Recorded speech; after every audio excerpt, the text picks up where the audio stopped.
Welcome on in, Eagles fans, to episode 27 of the No-Huddle Show, our Philadelphia Eagles podcast right here on NJ.com. I'm Joe Giglio, joined this week by Eliot Parks. Mark Eckel taking this one off, but Eliot is here, right back from Mobile, Alabama. He was at the Senior Bowl, so we have a lot to talk about with the Eagles. We're doing this podcast on a Friday. The Senior Bowl will be tomorrow on a Saturday. Carson Wentz is the quarterback everyone's talking about, and it was a big week of Eagles news as well. So, Eliot, welcome in here and welcome back to the area. How was Mobile?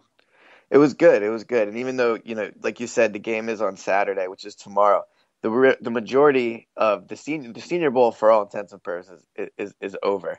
The thing I've learned from covering it is the scouts come in on a Monday and they leave on Thursday. They watch the 2 days of practice, some of the third. But when I was flying back from Mobile yesterday on Thursday, there was about 4 Eagles coaches on the flight with me. So even though the game does matter in some degree, the majority of the scouting and the information the teams need from this event is already over. And it's one of the biggest draft events of the year. Obviously, we'll talk about a lot of the guys, but especially when it comes to the Eagles, they love to draft guys from the Senior Bowl. So, the prospects we talk about on this podcast, there's a very good chance they could end up being, Eagles picks when the draft happens. Right, everyone loves to get into the combine and talk about all these players in the next couple of months, and then they rise up and down draft boards. But, basically what you're saying there is this past week we just had, and you were down there with a lot of those scouts that were doing their job as you were doing yours. This is the week where they really get to see these kids up close and evaluate them on the field and in practice. And the one that stood out, and you'll give us a bunch of names, but the one that stood out to start with here has been Carson Wentz, the quarterback, North Dakota State. He looks the part. I know you had a piece, and Doug Peterson basically talks about liking him and how he kind of passes the eye test. But tell us what you thought about Wentz. I know probably a lot of our listeners aren't big college football fans. I feel like a lot of people that follow the Eagles and live in this area, some of them are, but not all of them really are into college football. And even if you are, you probably don't watch much North Dakota State. So the more information about Wentz over the next couple of months is the better. So what did you think, and what are people saying about this kid?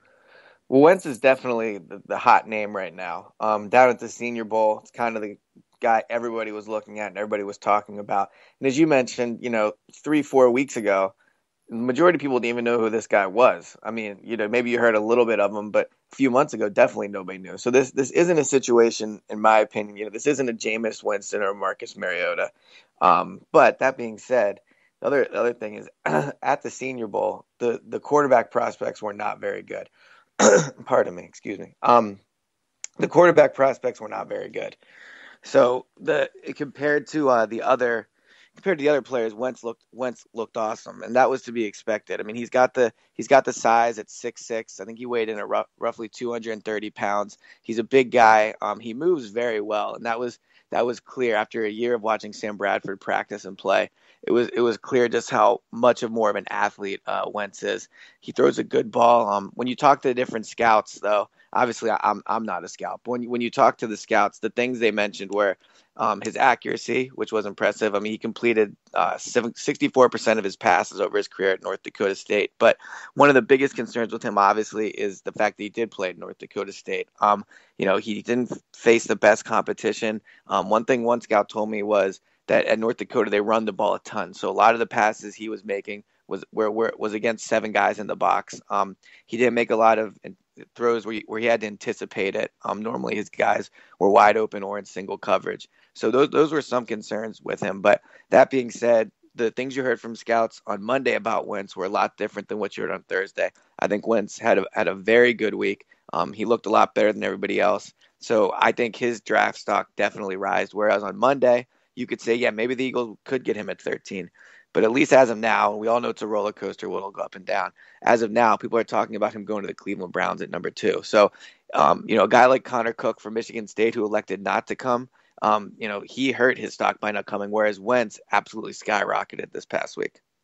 This reminds me, Eliot, a little bit of, I think it was 2008 with Joe Flacco coming out of Delaware. A big kid, he had a big arm, and it was almost like the unknown made him even more interesting because people knew about him a little bit, I guess, in this area because he went to Delaware and he's a New Jersey kid. But, when he got into these postseason things, the Senior Bowl and whatnot, people were like, who is this kid? 6'6", had a big arm, and, Wentz could be that. So, with that, you talking about the Browns maybe at 2 or one of these teams moving up. I know you had a piece the other day. Should the Eagles think about moving up? Yeah. I mean, the Bradford thing, and we'll talk about Bradford, of course, as we always do on this show. The Of Bradford course. thing is going to hover over what the Eagles do this offseason. But if they do need a quarterback or they do decide to take one somewhere in this draft, I mean, do you think that's a possibility they have to consider if they want one of these guys to move up and not just sit at 13?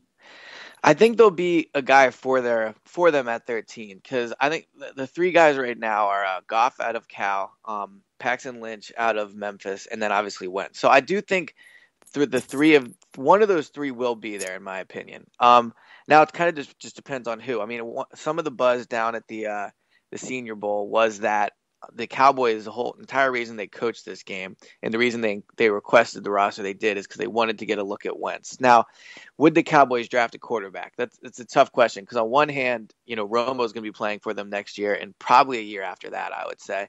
And they could also, you've seen them linked to guys like RG3. That being said, the plan for the Cowboys, whether this happens or not, if Romo stays healthy, is they're not going to be up this high again, for another 2 or 3 years. So maybe this is a chance for them to get a guy like Wentz. And really, that would be a great situation for Wentz because he's someone who wants to he's not someone you want to play right away. If the Eagles draft him, they should not start him week 1. I don't think he's ready. You can't go from playing at North Dakota State to, playing in the NFL right away, at least not at a position like quarterback. So ideally, Wentz goes somewhere where he can sit for a little bit.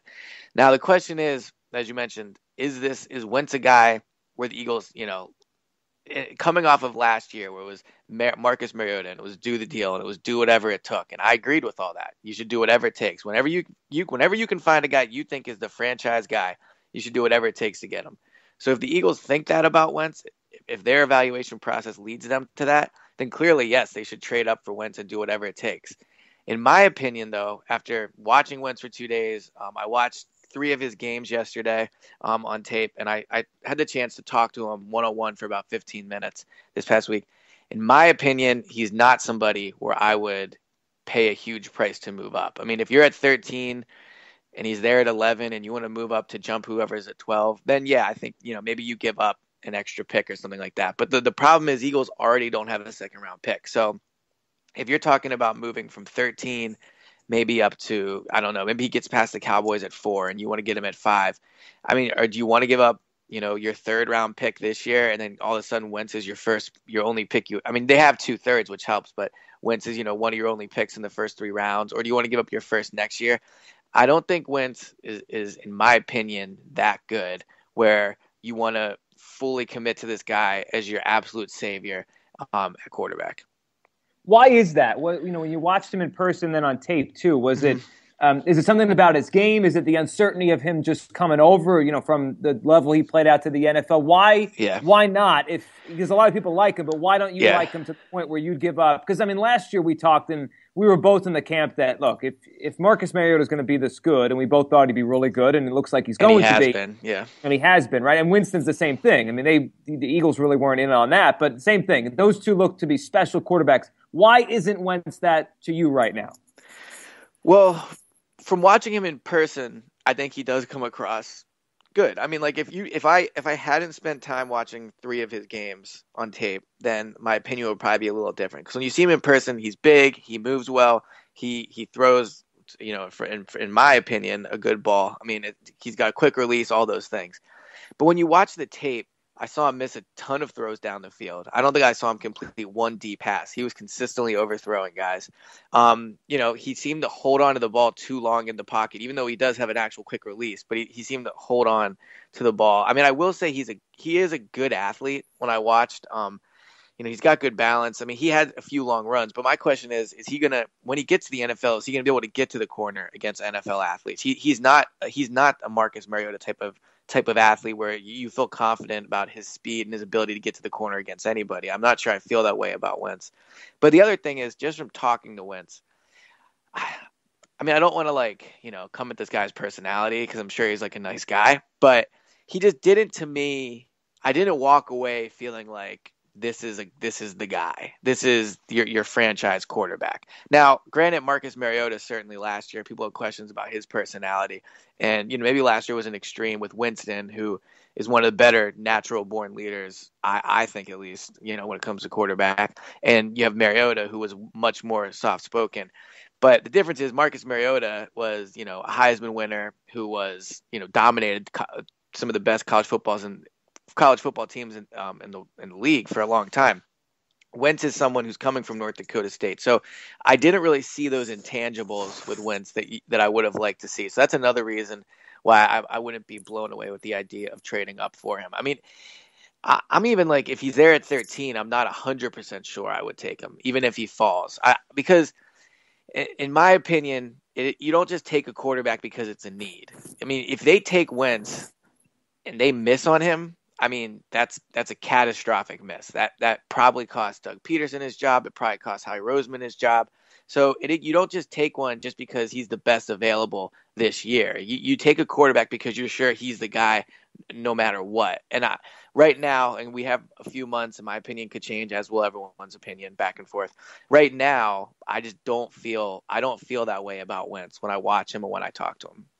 I think you make a good point on you can't just take a quarterback just because you need one. I mean, I go back to 2011 draft, which everyone's talking about now because Cam Newton and Von Miller are going to be in the Super Bowl. But I felt that that's what the Titans did that year with Jake Locker, and the Jaguars with Gabbard, and the Vikings with Ponder. Right. They were all around the same pick the Eagles have now, right in that like 8 to 15 range. And you just get set back so far. So if it's not a quarterback and the Eagles go in a different direction, whether that's Bradford or whatever, they have that 13th pick, and we were just talking about how the Senior Bowl is so important to them.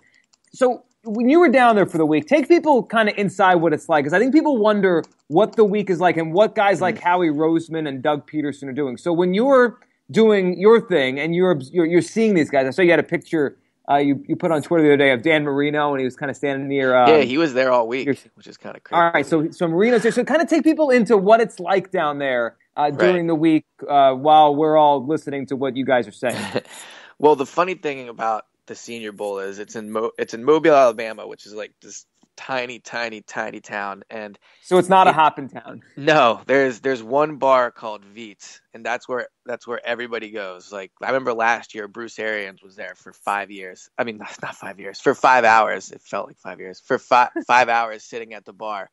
So that's the really a lot of the reason that reporters go down to the Senior Bowl is just to meet people and to talk to scouts and agents and get their opinion. In terms of the actual practice, I mean, people, you watch practice and all that, but that's not the main reason you go down there. So when you walk around Mobile, you'll see like I saw Howie Roseman and Doug Peterson, hanging in the hotel lobby. You see Dan Marino at the bar. So it's really like kind of a who's who of the NFL when it comes to just getting a chance to meet people, getting a chance to get people's opinion on different things. And it's really a networking event. I mean, you see guys down there who have been fired that are there looking for jobs. So that's kind of one of the main purposes of the Senior Bowl.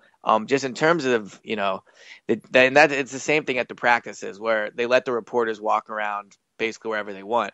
So you can stand on the sideline and, you're standing next to Nick Saban, you hear him talking to Harbaugh about different prospects. So it is a pretty cool event. But the other good thing about it is it gives you a chance to talk to these rookies up close. On Tuesday night, I believe it was Tuesday night, they had a dinner with all the players and all the media members. You could just go and talk to them. And that's a great opportunity to find out who they're talking to. Because the players, it's funny when you talk to professional athletes, they're very secretive with their information. You're like, yeah, what teams are talking to you as a free agent? And they're like, oh, I don't want to get into that, blah, blah. You talk to these rookies and they're like, man, I talked to the Ravens, the Jets, the Giants, blah, blah, blah. So it's kind of refreshing in that way. And it's a good opportunity to find out who the Eagles are talking to and, who they've shown interest in. So who are some of those names? Because, I mean, every year they have those interviews and they sit down with these kids. And some of it, I mean, Chip always said this last year, a lot of it's just due diligence. And they just, they do everything they can to meet as many kids as they can before this draft process comes about. But who are some of the names that you kind of put on your radar this week in terms of the Eagles draft in a few weeks beyond just the quarterbacks? Well, just real quick before we get to that, I mean, you mentioned in there, the Eagles try to meet with as many people as possible. And one thing I've found over my time at the Senior Bowl, at least from the reaction from Eagles fans, is I would tweet out something like, the Eagles have met with Glenn Gronkowski, the tight end, and the reaction will be, oh, they're going to meet with everybody. Or I'll tweet out another name. They're like, well, they're just meeting with everybody. But that's not true. The idea that the Eagles meet with everybody at the Senior Bowl is just factually incorrect. I mean, so they only have so much time. You're saying they only have so much time. I mean, what basically how it works is the Eagles have scouts, and they'll go around and there's different types of interactions. So let's say, Jason Spriggs, a lineman out of Indiana. That's a guy the Eagles actually met with. Like Stoutland met with him. I don't know if Howie was in the room, but they spent time, and they took 15, 20 minutes out of their day, and they brought him in. It could have been longer, and they met with him. Now, a guy like Glenn Gronkowski, that's a guy who they could have just talked to casually off the field. A lot of teams give these players a sheet of paper, and you fill things out, just like your height, weight, agent name, and like 4 general questions. So that's not a meeting. So like, did the Eagles have every player fill out a piece of paper? Yeah, that's possible. But I can tell you right now, I talked to 2 Eagles coaches, and I said, so is the perception you guys meet with everybody true? And it's just not. Like when people were saying they met with Carson Wentz, oh, that's not a big deal. It is a big deal. They met with Wentz twice. Doug Peterson was there the second time. They obviously thought of enough of him the first time to bring him back in for a second time. But then a guy like Dak Prescott, they did not meet with him, at least as of Thursday morning. They had not met with him. So clearly they have interest in Wentz, or they have some type of opinion on Wentz they want to clarify. And with Prescott, maybe they're so sure of him they don't want to talk to him, but the chances of that are slim. So it absolutely does matter. We'll talk about some of these guys here. I have the list. Who the Eagles talked to and who they didn't. Yeah, I think that's good you brought that up, because I think that perception is out there where they meet with everyone, and I even said it, but they do meet with a lot of guys, but not everybody. And they talk to everybody. Something. They don't meet with everybody. Right. Okay. So that's the distinction. Yeah. That's the distinction there. So they met with some, and they talked to a lot, and now we try to figure out who they like and who they don't, and we have a few months to do that. But how about some names that kind of stood out to you, and you think maybe stood out to the Eagles as well? I know you mentioned Gronk a couple of times there, and you either tweeting or writing about him this past week, and he's a fullback. That obviously would signify a change, because the Eagles haven't had a fullback in a while, right. But it could be part of the new offense with Peterson, because I believe the Chiefs did have one on their roster. Yeah, and Peterson was asked about that when he spoke on Wednesday, whether he was going to have a fullback in his offense. He wasn't sure yet. He certainly seemed open to it. It wouldn't surprise me if they did. One idea that I thought was interesting, someone brought up to me on Twitter, and I apologize, I don't remember who it was Trey Burton moving to fullback. I think that potentially would be a good role for him. But to get back to the rookies, because we have all offseason talk about how the Eagles will build their roster. One guy who I didn't know about coming into the Senior Bowl, and now after I left, I think is a real possibility for the Eagles, and someone they showed a ton of interest in, was Jason Spriggs, a lineman from Indiana. He had a great week. I think he was the biggest offensive lineman at the draft, if not close to the biggest. He weighed in right about I'll look at what he weighed in, but I think he came in at about 6'7" or something like that. And when you watch him practice, he just looks like a natural athlete. He's in the Lane Johnson mold of, it wouldn't surprise me when I look more into his background, if he played a skill position in high school or something like that, because he moves very well for a guy his size. And he's a guy that the Eagles met with. I know they met with him at least once. I'm not sure if they met with him twice, but that's somebody that they, I think is definitely on their radar. The only problem with him is I'm not sure where they would draft him, because I don't think he's someone you take at 13 overall, but they don't have a second round pick. And he's definitely not going to be there I would be surprised at least if he was there by the 3rd round.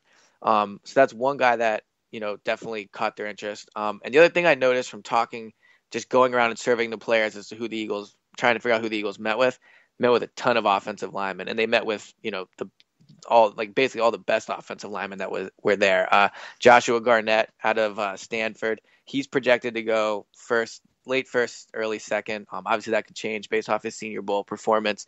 They met with him. Cody Whitehair, he's considered the best guard in the draft, pretty much undisputed, out of Kansas State. I know they took time and met with him, but again, this is the issue of not having a second round pick is, if you don't like a guy enough at 13, but you don't have a pick until the 3rd round, do you trade down? I mean, what do you do? And I don't think you use the 13th overall pick on a guard. I think that's kind of a waste of a pretty huge asset.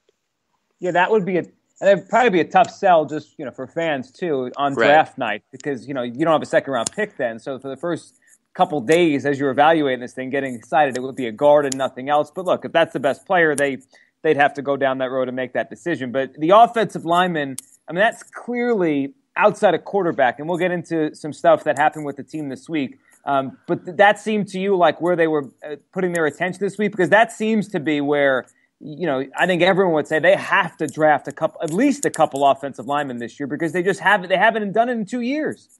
Yeah, before I went to the Senior Bowl, I did like a 7-round mock draft of only Senior Bowl players. And I think first of all, the Eagles have a ton of picks. I think they have 9 picks this year. Even though they don't have a second-round pick, they have 2 thirds. They might have 2 fifths and 2 sevenths. So they have some ammunition. And really, you want them to have late-round picks this year because they, as you just mentioned, they need to just take bodies at the position. They need potentially, depending what they do with Jason Peters, they need a starter there. Even if they draft Jason Peters, they definitely need a top-end tackle prospect to work with. So they need definitely one tackle. They definitely need a new starting guard, whether they find that through the draft or through free agency. I don't think you can go into the year with Matt Tobin as the guy again. So there's 2 right there potentially to start. And then they really just need an influx of fresh backups of guys who maybe aren't ready to start this year, but that they can develop, and that if worse comes to worse in game 6, you needed to put this guy in, you could do it. So of their picks, they definitely need to use a ton of them offensive line. And that's what it seemed like they knew that based off the fact that almost every offensive lineman I talked to, they had shown interest in to some capacity. Yeah, that seems to be where they're really focusing themselves. So you were down at the Senior Bowl, and while you were there, some news broke up here. And I know we're doing this podcast on a Friday morning. I think you're heading over to NovaCare for what is it, Brent Selleck? Brent Selleck, yes. Yeah, yes. The press conference this afternoon. So he and Zach Ertz both get new deals, and the Eagles. What were your thoughts on both of them? I mean, Ertz got paid pretty well for a guy that's been in the league 3 years. Obviously, they plan on him being a big part of this thing now for years to come. Yeah, Ertz, I think, is kind of one of those instances where it was a win-win for both sides. I think Ertz got paid like a Pro Bowler, even though he has not earned that potential yet. But the Eagles get Ertz as the 4th highest paid tight end, where I think based off the year he could have, granted we always feel like we're waiting for Ertz to break out, but I think off the year he could have, I think in 2 years this could seem like a bargain for them in terms of his cap hit's still relatively low. $20 million guaranteed over 6 years is really not a ton of guaranteed money. But for him, I mean, he gets his big payday really before he earns it. So I thought that was a good deal for both sides. And I think it's important for the Eagles to lock him up because I think he's going to be a huge part of the offense next year. The Selleck deal, I was a little more skeptical of, and I didn't really see the purpose. I don't really subscribe to this whole, you have to take care of your homegrown talent situation. Ertz is a good example of that because he's still young, but I don't think, it's really important to make sure Brent Selleck retires an Eagle. It would be cool, I guess, for fans, but I don't think it's you don't make your personnel decisions based off of that. And Selleck's a guy who I think he only had he had a very down year statistically. I'd have to look it up, but I think he only had 2 touchdowns. Pro Football Focus, if that's say you value their opinion, which I do, they had Ertz as a considerably better run blocker than Selleck last year. And not only that, I think, we mentioned Burton a little earlier. Yeah, maybe moving him to fullback is a good idea since Selleck's here, but I would like to see what Burton could do as a tight end out on the field. Whenever he's been out there, he's played well. He's been a key special teams player. So I would have been, if I'm the Eagles, I would feel more comfortable going ahead with a duo of Ertz, Burton, and maybe a rookie than having Selleck back here. And unless you're not going to play him, but if you're not going to play him, then why re-sign him? So I was a little confused by that deal. Granted, it's not a huge amount of money, but I was just surprised. I was just surprised at the decision. Yeah, that one caught me off guard too, because I think a lot of people thought, oh well, Chip Kelly really likes Selleck. I thought they might cut him. Yeah, I heard a lot of people say the same thing. Maybe this is the end of the line, and obviously no, he's going to be around for at least a little while longer. And I think the big thing now, to me, Eliot, at least, was when I saw these deals come down, especially the Ertz one, where it's kind of team-friendly but player-friendly for a young guy and locking him up. That, to me, it screams Howie Roseman. That's what they used to do back in the day. That's what he was taught in how to do. And I know the Eagles are in the midst of interviewing Brandon Hunt from Pittsburgh and still looking for that personnel lead guy or whatever you want to call him. But did any of this week kind of signal to you, I mean, Howie's running the show again? Oh, no doubt about it. There's no doubt that Howie's running the show. I mean, I think the guy they're hiring is more going to be a scout Howie feels he can trust than a guy who's going to make decisions. But when you talk to Howie and when he speaks to the media and all that, I mean, he's back. Like, that's really the only way to put it. I mean, before he was stripped of his personnel duties, I don't think there's any doubt people considered him the general manager of the team. No matter what, I think in fact his title was general manager.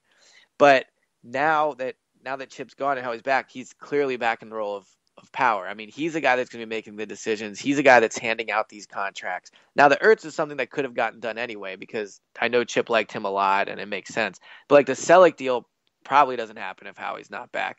But he's the one making the decision. So they can spin however they want. They'll hire a new personnel guy. They'll give him a title. At the end of the day, as long as Howie's in the current position he is the most important voice outside of Jeffrey Lurie in the NovaCare complex. That can't make people listening to this feel very good. Well, I go back true. on forth. Well, but I go back and forth whether I think Howie was a good general manager or not. Because on one hand, like I forget who made this point, but I thought it was a good one. The moves Chip made were big, catastrophic, bad moves. Like trading a second-round pick for Sam Bradford, giving DeMarco Murray that huge deal. Byron Maxwell, you can debate, but obviously he overpaid for him. Howie, outside of that one dream team year, he never really gives out huge contracts. And I mean, you know, he re-signed LaShawn McCoy at a young age, which proved to be a good move. He re-signed Deshaun Jackson at a young age, which proved to be a good move. He did draft Fletcher Cox. I mean, Marcus Smith was a miss, but you can debate even though Howie kind of fell on the sword for that. I think you can make that decision. But overall, I can see why fans are concerned. But I don't know how he gets bashed so much. Sometimes I feel like I need to present the alter argument that he wasn't a complete disaster as a general manager during his 4 years. Yeah, I think people always love to bring up Marcus Smith, but like you said, we don't really know still the answer to that. And Danny Watkins, that one hurts that was a him bad badly. One. And that's why you don't take a guard in the first round. But yeah, that might scare him off doing it this time. But I mean, to be fair, I mean the 2012 Howie draft class: Cox, Kendricks, Curry in the first three picks, and even Foles. Look, Foles is what he is, but 27, and he did give them one big season from a third-round pick. So, yeah, I mean, look think at it this way: Howie got Foles in the third round, and Foles accomplished more in an Eagles uniform than Bradford did, and Chip gave up a second-round pick to get Bradford. So he did, and he got Boykin, I think, in the fourth round that year, and Boykin was good for the Eagles. And I think he got Bryce Brown in the seventh, and then he flipped Bryce Brown for like a fourth or fifth round pick a few years later. So Howie's made good moves, and again, I completely understand why people are concerned. I mean, the Eagles haven't won a playoff game since 2008. And I think it's funny when people on Twitter will say to me, you know, why are you so critical of the moves Eagles make? Like, you're always so skeptical. Well, they've never won a Super Bowl, and they haven't even won a playoff game since 2008. So obviously the moves they're making, more are not working out than are. But that being said, I mean, I don't know. We'll see what happens with this whole Doug Peterson Howie duo. I think there's plenty of reason to be skeptical, but I also think fans need to kind of like give Howie a chance to see what he can do. Because as you mentioned, there were some good moves he made this first time around. There were, and we'll see how it goes here. You mentioned Peterson. Let's kind of wrap episode 27 with Peterson and what he had to say this past week about Sam Bradford. So when Peterson was introduced as the coach, and you were there a couple weeks ago for that, he was pretty effusive in praise for Bradford. And said he fits in perfectly and all that kind of stuff. And you kind of start thinking maybe he wants to be the quarterback. But he wasn't as effusive. So he spoke this week about Sam Bradford down there in Mobile. And I'm sure this is probably a little bit with the contract and posturing. He's saying what he can. But what did he say this week? And did it change your thought on what the Eagles might be thinking with Bradford now? Well, yeah, let me start by saying when Peterson talked at the podium as an introductory press conference, he did say very nice things about Bradford, how he would fit his offense.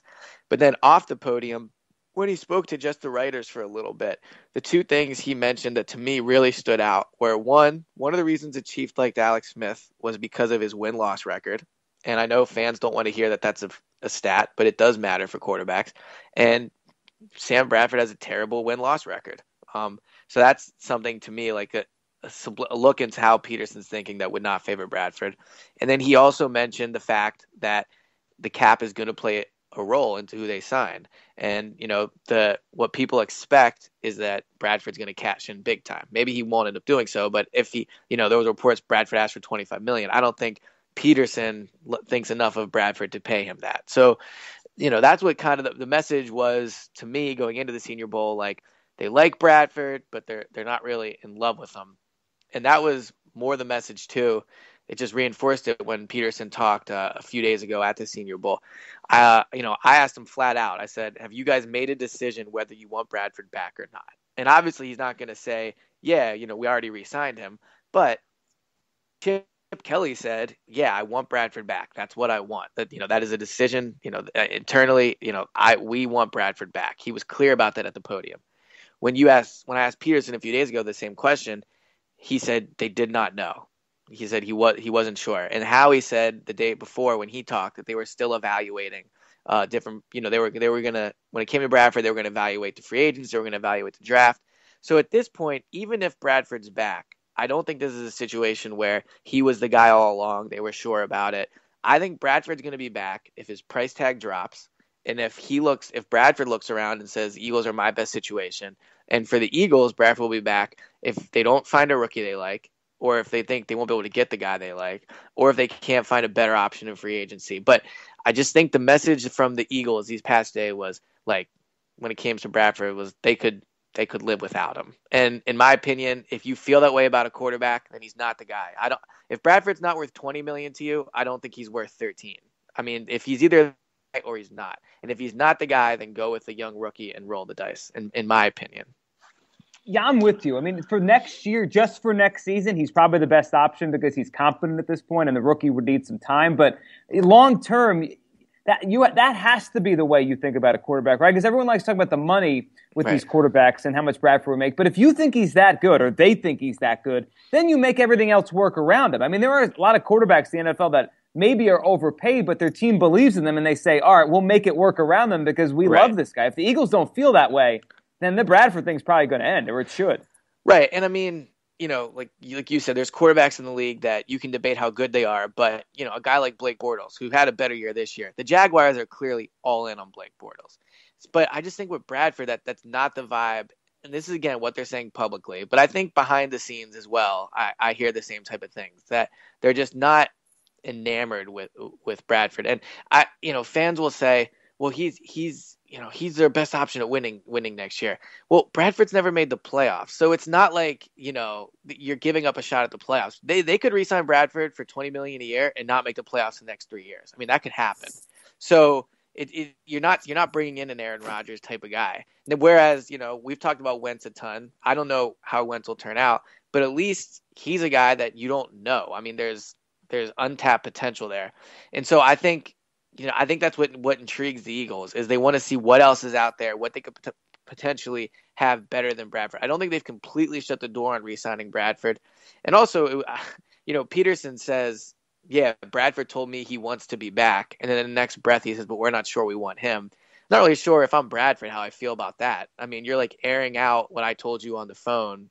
You're making it seem like I want to come back, but, they're not sure if they want me. I thought that was a bit of like a rookie press conference move there for Peterson in terms of how he portrayed Bradford. But yeah, I mean, I don't think they've made their mind up about Bradford. But we'll see. I mean, they have until March. So yeah, they haven't. I think March 1st for the tag. I mean, if there's one thing, as you said that as we wrap this up, there's one thing Doug Peterson I think needs to learn, Eliot. He needs to learn from Chip Kelly how to not tell the truth in press conferences. I mean, this is twice now, because once he talked about the clock management with the Chiefs thing, and that just got everyone all flipping out over he doesn't know what he's doing. And now this. I mean, it's okay if Doug twists the truth a little bit. If he's going to be this honest, he's going to get himself in some trouble here. I mean, hey man, when your heart's that open, you can't help but tell the truth. Well, I guess then Jeff Lurie will be happy one way or the other. Exactly, that's all that matters. All right, man. Well, we'll do this again next week, and you're heading to the Super Bowl, right?